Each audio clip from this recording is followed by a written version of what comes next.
So hello everyone, welcome back to the channel. So I hope the screen is visible and today basically we are going to revise the topic geomorphology and I will be basically focusing on the endogenic processes and the exogenic processes. और जो landform वाला topic है वो हम इसके next वाले video में करेंगे। तो जो जियोमॉर्फोलॉजी जो टॉपिक है वो एनसीईआरटी में अगर आप देखोगे तो एंडोजेनिक और एक्सोजेनिक प्रोसेस काफी एक्सप्लेन करके दिया है, तो मैं उस हिसाब से मैंने नोट्स बनाया और आपको काफी इजी तरीके से रिवाइज करा दूंगा। और परमार सर का जो बैच है 4.0 उसमें से भी मैंने ये हेल्प लिया है, तो ये बेसिकली एसएससी के लिए भी इंक्लाइन रहेगा और बाकी जो हायर लेवल एग्जाम जैसे सीडीएस एनडीएस वगैरह है ना, एनडीए वगैरह, पीसीएस वगैरह, तो उसके लिए भी हेल्पफुल रहेगा क्योंकि एनसीईआरटी से ही पूछते हैं वो भी। ठीक है, तो आगे ना बात करते हुए रिवाइज के तौर पे आगे बढ़ते हैं, तो या स्टार्ट करते हैं। ठीक है। हाँ, तो जियोमॉर्फोलॉजी हम पढ़ने वाले हैं। तो बेसिकली जियोमॉर्फोलॉजी क्या होता है? जियोमॉर्फोलॉजी का मतलब होता है classification and description of earth topographic process. Earth के अंदर क्या हो रहा है, अंदर बाहर क्या हो रहा है, जो प्रोसेसेस बन रहा है, लैंडफॉर्म्स बन रहा है, जो भी बन रहा है, दुनिया भर की चीजें बन रही है। ठीक है, उस चीज को हम जियोमॉर्फोलॉजी के कैटेगरी में डालेंगे। ठीक है, जियोमॉर्फोलॉजी के फादर कहे जाते हैं William Morris Davis. William Morris Davis, William Morris Davis. ठीक है, तो बेसिकली हम जियोमॉर्फोलॉजी के अंदर हम बेसिकली दो प्रकार का प्रोसेस पढ़ेंगे, एंडोजेनिक और एक्सोजेनिक। एंडोजेनिक का मतलब होता है जो इंटरनल में हो रहा होता है, जो चीजें जैसे कि इंटरनल जियोग्राफिक प्रोसेस के रिलेटेड होता है ये। ठीक है, ये कहाँ से एनर्जी मिलता है इनको? विद इन द क्रस्ट, एस्थिनोस्फीयर में मिलता है, कन्वेक्शन करंट डेवलप होते हैं, ये सब पढ़ चुके हैं ना हम, तो ये काफी इजी होना चाहिए अभी। ठीक है, तो एंडोजेनिक जो प्रोसेस होते हैं उसके कई सारे इफेक्ट्स होते हैं, जैसे कि जो पहला होता है वो होता है डाइएस्ट्रोफिज्म, ड्राइस्ट्रोफिज्म। ठीक है, दूसरा होता है अपने पास वोल्केनोस। वोल्केनोस हमने पढ़ रखा है भाई, लावा निकलता है, एरप निकलता है, ये सब पता ही है हमको, पढ़ रखा है। हम डाइएस्ट्रोफिज्म पे थोड़ा सा ध्यान देंगे। ठीक है, तो होता ये है डायस्ट्रोफिज्म। देखिए दो टर्म होते हैं हमारे पास, डायस्ट्रोफिज्म और डेनुडेशन। डायस्ट्रोफिज्म में ध्यान देना, कोई चीज बनता है, डेनुडेशन में कोई चीज बिगड़ता है, रिड्यूस होता है। डायस्ट्रोफिज्म में कोई चीज बनता है, जैसे कि all process that move elevate and build up the portion of earth crust are known as diastrophism. ठीक है, इसके कई सारे टाइप्स होते हैं, जैसे कि ओरोजेनिक होता है, एपिरोजेनिक होता है, अर्थक्वेक होता है और प्लेट टेक्टोनिक होता है। ओरोजेनिक की बात करें तो इसमें क्या होता है, माउंटेन बिल्ड्स होता है, mountain building through foldings and affecting the long and narrow belt of the earth crust. ठीक है, इसमें माउंटेन बहुत होता है, सिंपल सी बात है, ओरो का मतलब ये माउंटेन्स होता है। ठीक है, एपिरोजेनिक का प्रोसेस क्या होता है? एपिरोजेनिक का मतलब होता है कि uplifting and warping of large part of earth crust. मतलब इसमें माउंटेन्स नहीं बनते ऐसे, इसमें माउंटेन्स नहीं बनते, इसमें ऐसे फोल्ड टाइप, फोल्ड भी नहीं कह सकते इस टाइप से, मतलब उठ जाता है, जिससे कि कॉन्टिनेंट कह सकते हैं, कॉन्टिनेंट बिल्ड होता है।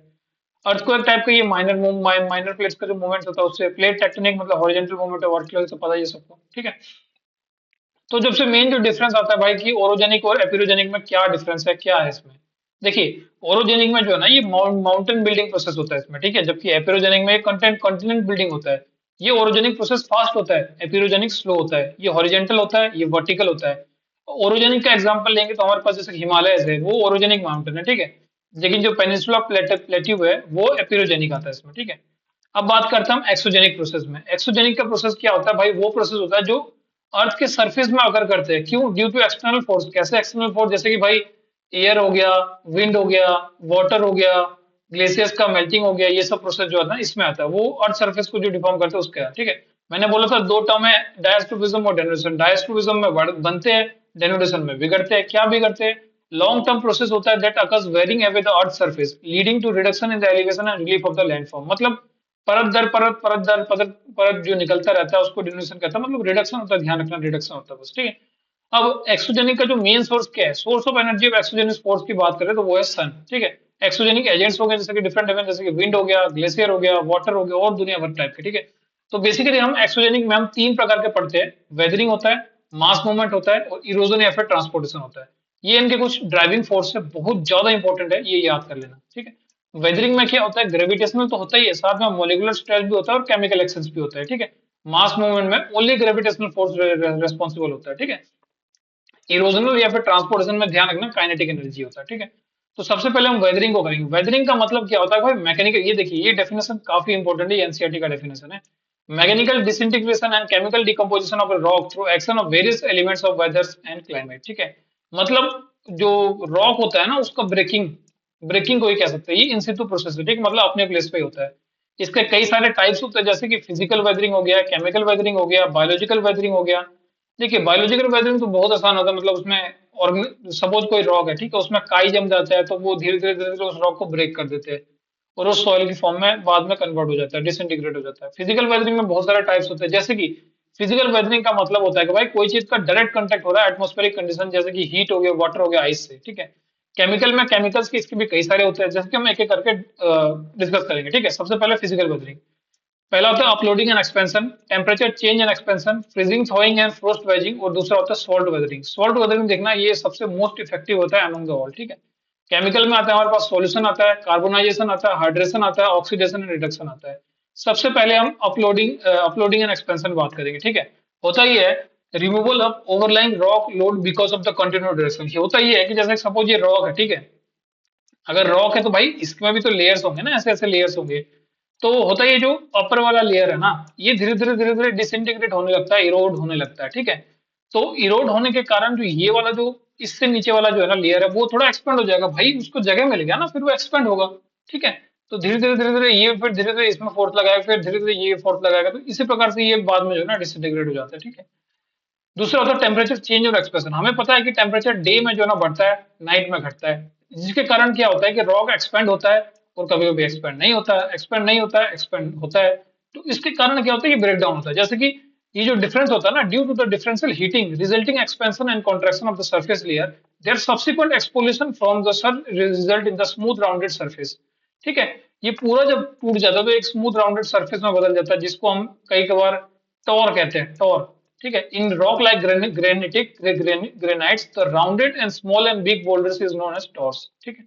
अब बात करते हैं फ्रीजिंग, थॉइंग या फिर फ्रॉस्ट वेजिंग का। ये इसमें क्या होता है भाई, देख, जो आइस होता है ना, वो अर्थ जो रॉक्स होते हैं उनके पोर्स में चला जाता है, ठीक है। हमें पता है कि भाई जो इसमें फ्रीजिंग होता है, मेल्टिंग होता है। सपोज मैं पानी का बोतल लाया, ठीक है, उसको मैंने फुल तक फुल भर दिया, फुल भर दिया, पानी का बोतल मैंने पूरा निप तक भर दिया और उसको मैंने फ्रिज में रख दिया, भाई वो बोतल फट जाएगा, क्यों?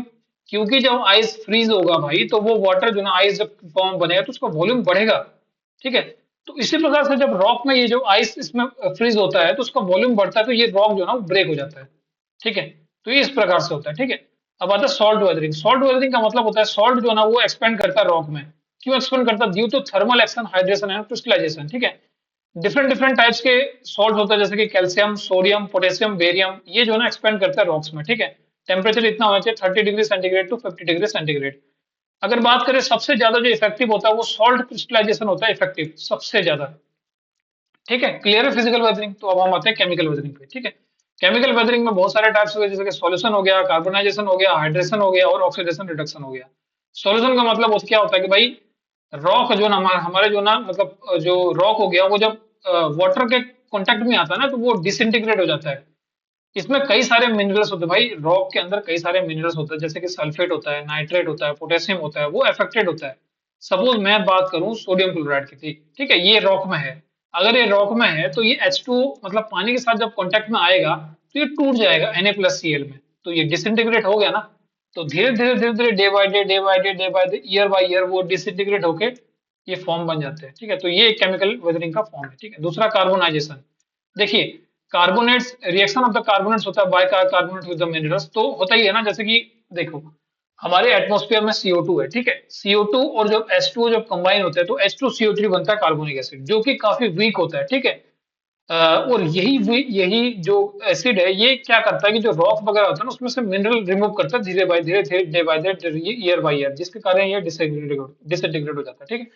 अब बात करते हैं हाइड्रेशन। हाइड्रेशन भी सेम है। सपोज ये रॉक है, बारिश हुआ, रॉक अगर बारिश होता है पानी के कारण ये एक्सपेंड होगा, एक्सपेंड होता है धीरे धीरे वो डिसइंटीग्रेट हो जाता है, सिंपल।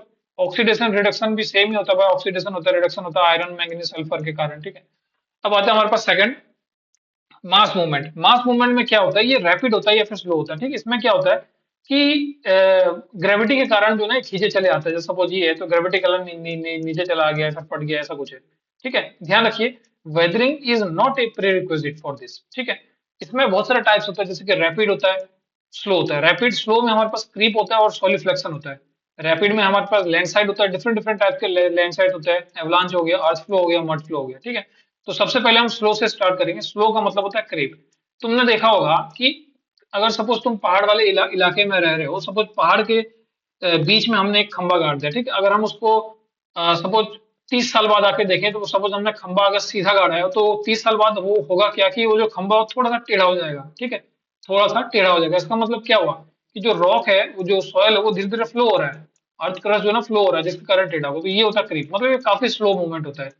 तो movement of earth crust with time, ये बहुत टाइम लेता है, ठीक है। दूसरा होता है सोलिफ्लेक्शन। सोलिफ्लेक्शन का मतलब क्या होता है कि ये आर्टिक रीजन में होता है बेसिकली। ये अगर एक पहाड़ है तो यहाँ पे स्नो वगैरह होता है, धीरे धीरे ये सब गिरने लगता है, तो इसके कारण सोलिफ्लेक्शन होता है। ये बेसिकली आर्टिक रीजन, मतलब आर्टिक रीजन में होता है और परमाफ्रोस्ट रीजन में होता है, कह सकते हैं, ठीक है। दूसरा हमारे पास होता है रैपिड मास मूवमेंट। रैपिड मास मूवमेंट में हमारे पास होता है अर्थ फ्लो होता है, मड फ्लो होता है, एवलांची होता है और लैंडस्लाइड होता है। देखिए, अर्थ फ्लो मतलब ये मड, इसमें क्या होता है कि जो डेब्रिस होता है ना, वो सैचुरेटेड हो जाता है with earth. The debris get saturated with water and flows down due to gravity. ये होता है, दोनों में ये होता है, बट डिफरेंस ये है कि ये लार्ज क्वांटिटी में होता है, ये स्मॉल क्वांटिटी में होता है, ये फास्ट होता है, ये स्लो होता है। बाकी एवलांच तो बहुत नॉर्मल है, कुछ बताने वाली चीज नहीं है, ठीक है। बात करते हैं लैंडस्लाइड की। तो लैंडस्लाइड बहुत सारे टाइप्स होते हैं, जैसे स्लम्प हो गया, डेब्रिस स्लाइड हो गया, रॉक स्लाइड हो गया, ठीक है। स्लम्प का मतलब क्या होता है कि ये कर्व शेप का होता है। सपोज जैसे कि ये कोई आइसक्रीम है, उसमें से मैंने एक स्कूप निकाल दिया, ठीक है, तो इस प्रकार से निकलते फिर नीचे आ जाते हैं, फिर निकलते फिर नीचे आ जाते हैं, तो इस प्रकार से होता है ये कर्व सरफेस का होता है। स्कूप लाइक आइसक्रीम से इसको डिनोट कर सकते हो, और इसमें बैकवर्ड रोटेशन होता है, ठीक है, ध्यान रखना इसमें बैकवर्ड रोटेशन होता है।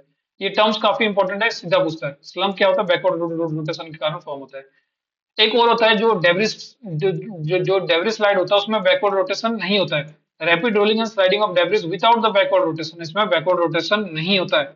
रॉक स्लाइड की बात करें तो स्लाइडिंग ऑफ द इंडिविजुअल, मतलब कोई अगर अकेला चट्टान, अगर अकेला जो सपोज ये कोई पहाड़ है, ठीक है, इसमें अकेला चट्टान है, ये गिर गया धीरे धीरे, तो इसको स्लाइडिंग ऑफ रॉक कहते हैं, स्लाइडिंग ऑफ इंडिविजुअल रॉक, ठीक है। अब आता है लास्ट वाला जो हमने पढ़ा था, इरोजन। इरोजन तो बहुत आसान है भाई, मतलब सपोज कोई पहाड़ है, उसमें से रनिंग वाटर वाटर आ रहा है या फिर विंड आ रहा है, तो उसमें जो चट्टान गिर के जो टुकड़े टुकड़े हो जाता है, बस वही है। ये इसका जो मेन कारण है वो काइनेटिक एनर्जी है, ठीक है। बस यही था, आई गेस बहुत अच्छे से मैंने रिवाइज करा दिया, ठीक है। तो बेसिकली ये वाला तुम याद कर लेना, बाकी और कुछ नहीं है इसमें। ग्रेविटेशनल या फिर मॉलिक्यूलर स्ट्रेस, केमिकल एक्शन के कारण वेदरिंग होता है, मास मूवमेंट होता है, ग्रेविटेशनल फोर्स के कारण इरोजन या फिर ट्रांसपोर्टेशन होता है, काइनेटिक एनर्जी के कारण। बाकी इसके एग्जांपल्स वगैरह और टाइप्स वगैरह याद कर लेना, बहुत इंपॉर्टेंट है। बस यही है। आई होप आप सभी को अच्छा लगा होगा, और वीडियो को अगर ठीक ठाक लगा भाई, थोड़ा समझ वो में आए तो लाइक वाइक कर देना, ठीक है। बाकी मिलते हैं आपको, एक लैंड फॉर्म वाले वीडियो अभी पेंडिंग है, उसको मैं करता हूँ अभी, ठीक है, उसको भी रिवाइज करेंगे और अपना सॉर्टेड करेंगे। ध्यान देखिए, इस बार एडिकिटी जो आया ना, सीजीएल की बात कर रहा हूँ मैं, एडिकिटी जो आया उसमें कई सारे उसने फैक्चुअल को क्वेश्चन पूछे, मतलब वन लाइनर नहीं पूछे। तो मैं एनसीईआरटी से भी धीरे धीरे पढ़ रहा हूँ, ताकि ये हमारे लिए काफी इजीली हो जाए भाई। एनसीईआरटी से तो बाहर नहीं पूछेगा ना, और अगर पूछ लेता तो भाई, तो एसएससी और सीजीएल और यूपीएससी में कोई डिफरेंस ही नहीं होना चाहिए फिर, ठीक है।